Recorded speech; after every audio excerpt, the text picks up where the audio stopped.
안녕하세요. 오늘은 근로계약서 작성에 대해서 한번 해보도록 할 겁니다. 근로계약서 툴은 일반적으로 표준근로계약서를 기준으로 해서요. 어, 각종 수식을 넣어서 간단하게 시작 시간과 그리고 종업 시간을 알게 되면은 근로계약서가 나올 수 있는 툴입니다. 쉽게 나름대로는 만들었지만 그럼에도 불구하고 이거를 하시는 데는 조금 어려운 부분이 있을 것 같아서 제 길라잡이 형태로 이렇게 찍어 놨으니까요. 이거 활용하셔가지고 그대로 한번 따라해 보시면 될 것 같습니다. 자, 우선은 엑셀 파일을 한번 열어보도록 할게요. 예.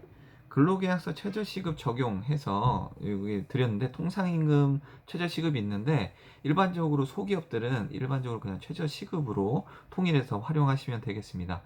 요거를 누르시면요. 처음에 파일이 이렇게 나오게 되는데 파일이 나올 때 순환 참조라는 말이 나오게 되면은 그때는 모든 엑셀 파일을 지우시고 다 닫으신 다음에 다시 열어서 활성화 시키시면 되겠습니다. 자, 타입 1은 생산직을 얘기를 하고요. 타입 2는 사무직을 얘기합니다. 생산직 중에서 서로 다른 근무 일수가 있다라고 하면 타입 1을 생산직 1, 타입 2를 생산직 2로 하셔도 됩니다. 타입 3은요, 야간 근로 하시는 분들을 위해서 이렇게 작성을 할 수 있게끔 만들어 놨습니다. 예를 들어서요, 생산직 1은, 일반 생산직이 3일은 9시 출근해서 저녁 8시에 퇴근을 하고요.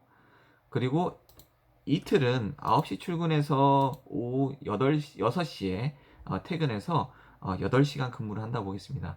이때는 3일은 저녁 8시에 퇴근을 하기 때문에 오후 6시까지는 8시간 일반적인 기준 근로 시간이고요. 그리고 2시간 정도는 연장에 해당되겠지요. 근데 이 연장 2시간 중에서 저녁 시간이 30분 있다고 한다면 0.5, 1시간이 있다고 하면 1 이렇게 하시면 연장 2시간 중에 1시간을 제외한 실제 연장은 1시간이 되겠습니다. 보통 이제 1시간씩은 식사 시간을 안 쓰고요. 30분 정도가 보통 활용되고 있습니다. 그리고 평일 근로 두 날짜는 오전 9시 출근, 오후 6시 퇴근이라고 하고요. 주말 근로 같은 경우에는 매주 한다라고 하면 1, 격주로 한다 그러면 0.5 이렇게 작성하시면 되고요. 시업 시간이 오전 9시에 출근해서 오후 6시에 퇴근하고 점심시간도 마찬가지로 1시간 있는 타입 1의 생산직 근로자라고 하고요. 타입 2는 일반적으로 이제 사무직이라고 하겠습니다. 그럼 사무직인데 5일 동안에 오전 9시 출근, 오후 6시 퇴근이라고 하겠습니다. 그러면 다른 근로는 넣지 않아도 되겠지요. 그리고 주말 근로가 있으면 1, 없으면 0 이렇게 누르시면 되겠습니다. 점심시간은 1시간이고요. 그래서 휴게시간 1시간 넣겠습니다. 그리고 야간 근로도 있다고 보겠습니다. 야간 근로자는 5일 동안 야간 근로를 하게 되는데 시작 시간은 저녁 8시고 퇴근 시간은 다음날 오전 8시라고 하면 야간 근로를 하는 시간은 실제적으로 저녁 10시부터 그 다음날 오전 6시까지는 0.5배를 더 해주도록 되어 있습니다. 자, 그래서 여기에는 그런 수식이 들어가 있고요. 그리고 격주로 오전 8시에 출근해서 오후 8시에 퇴근한다고 보고요. 각각 보시면 야간 근로는 점심에 1시간, 저녁 1시간 이렇게 식사 시간인데요. 점심 시간이라기보다는 아침 식사 시간이라고 하는 게 맞을 겁니다. 네. 그리고 휴식 시간은 잠깐 이렇게 눈을 붙이거나 아니면은 15분씩 쉬는 시간을 보통 줍니다. 그래서 이렇게 쉬는 시간을 주고요. 주말 근로일 경우에는 이렇게 도 마찬가지로 이렇게 점심시간 1시간, 저녁시간 1시간 이렇게 한다고 이렇게 세팅을 한번 해보도록 하겠습니다. 자, 그리고요, 이제 상호는 무슨 테크, 대표는 홍길동 이렇게 사업자 등록 보도 쓰시면 되고요. 주소도 이렇게 넣으시면 되겠습니다. 연락처도 이렇게 넣으시면 되겠지요. 네, 넣으시고, 네, 넣으시면 되겠습니다. 네, 그리고 이제 직원의 성명을 씁니다. 예를 들어서 홍 실장이 있고 박 과장이 있다고 하겠습니다. 여기다 주민번호를 넣으시면 되고요. 네, 그리고 여기도 주민번호를 넣어보도록 하겠습니다. 네, 그리고 주소는 그 직원의 주소를 넣으시면 되겠습니다. 서구 화곡동, 네, 여기는 서울시 강서구 신월동 뭐 이렇게 하고요. 전화번호는 이렇게 작성을 하셔서 넣으시면 되겠습니다. 입사일은 2021년 1월 1일, 네, 또는 뭐 현재 날짜로 뭐 언제든지 쓰셔도 됩니다. 입사일은 실제적인 그 날의 입사일을 적으시면 됩니다. 자, 그리고 이제 총급여는 이 소정 근로를 대표에게 주는 대가로 총 얼마를 받기로 했는지 세전 금액을 얘기합니다. 그래서 세전 금액을 이렇게 넣으시고요. 그 다음에 이 중에서 식대를 포함해 가지고 급여를 줄 경우에는 식대, 자가운전비, 보육수당, 연구개발비, 숙직비, 일찍비 등은 비과세에 해당되기 때문에 이렇게 넣어주시면 됩니다. 최대 10만원까지고요. 식대는. 그리고 자가운전은 최대가 20만원까지입니다.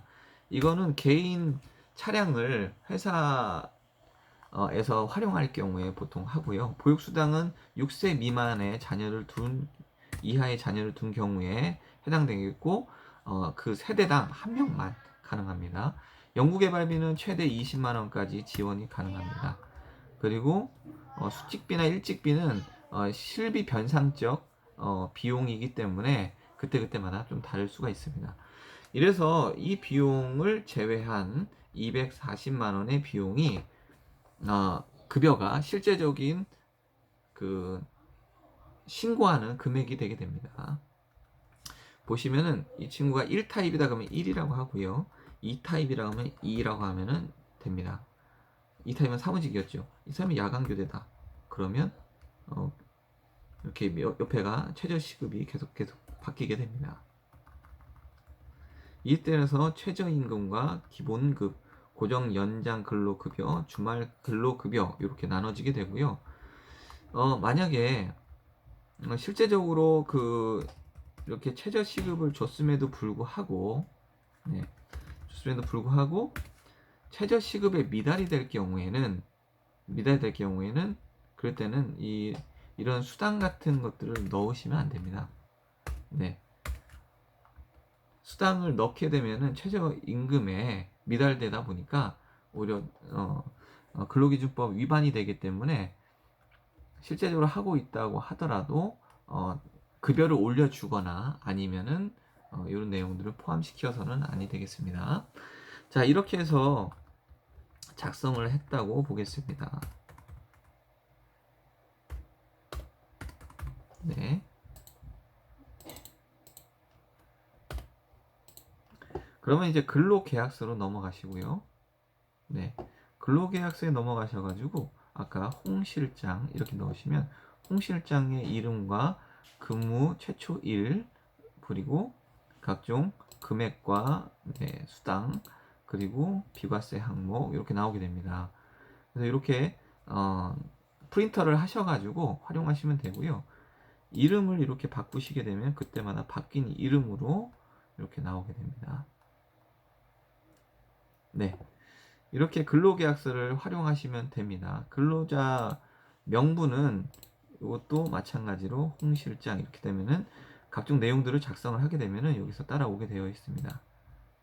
네. 일반적으로 근로자 명부는 잘 작성하지 않습니다.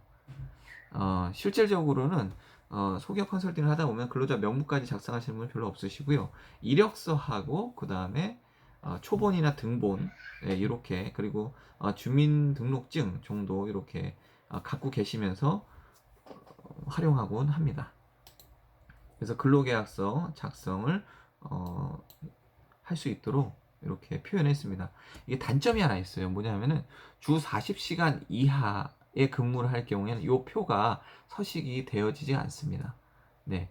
그리고요, 평일 근로가 6일을 하고 주말 근로도 하루 할 경우, 예를 들어서 실제로는 근로기준법에 맞지 않은데요. 월요일부터 토요일까지 근무하고 그리고 일요일까지 근무하는 일이 있습니다. 그럴 경우에도 이 표에는 그 수식이 계산되지 않습니다. 일반적인 서식에 맞춰서 했다는 거 잊지 마시고요. 최대한 활용하셨으면 좋을 것 같습니다. 네, 이상으로 마치도록 하겠습니다. 감사합니다.